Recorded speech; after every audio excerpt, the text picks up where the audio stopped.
Okay. So you always want to keep your top hand on top of the paddle.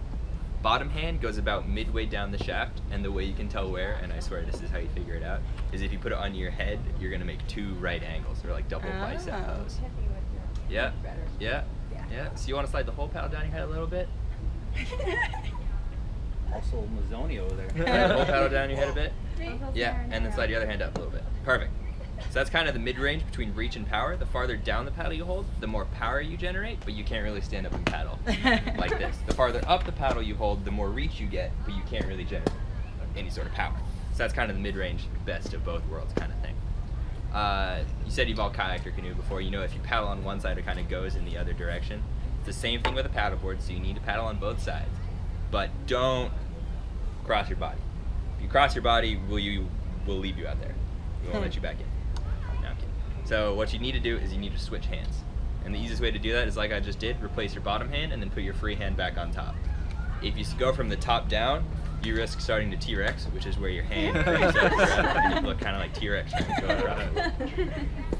I'm glad you all giggled at that. All right, next thing is you all have a Palm logo on the front of your paddle. That's the front, so it should be facing away from you. A good way to think about it is if you've ever like crawl stroked while you're swimming, you don't try to like bend your hand back this way, you try to cup the water. So it helps you push the water back and it'll get you going a little bit faster. When you're paddling, you want to use your core as much as possible. So you want to keep your arms as straight as you can, reach out as far in front of you as you can, and push with your top hand and pull with your bottom hand. Almost like you're doing a side crunch. That's going to be, you're going to get the most power that way. If you use your arms, it'll work, but you're going to get a lot more tired a lot more quickly, and then someone's going to have to tow the other one back. All right, so who wants to be towing? We'll just get a rope. You all have a rubber ring right about here. You want to bury the blade up to there. Anything more than that, and you're just putting too much in the water, or anything less than that, and you're going to be what we call lily dipping, where no matter how hard you're slapping at the water, you're just not going anywhere. And again, you're going to have to get towed back.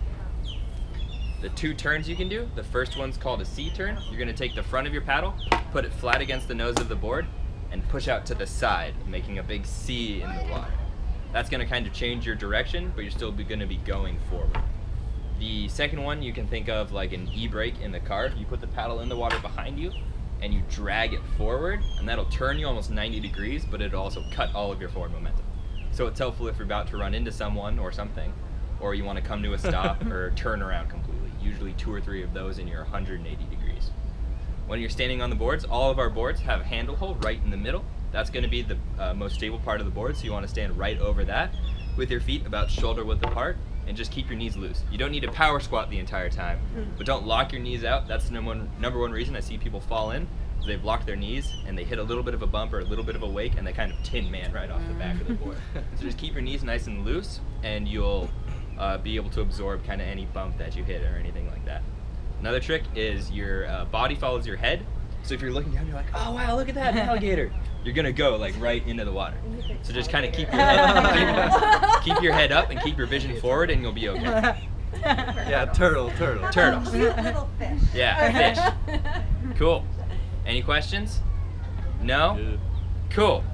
Come on down to the water, and we'll get you on some boards. Really stable.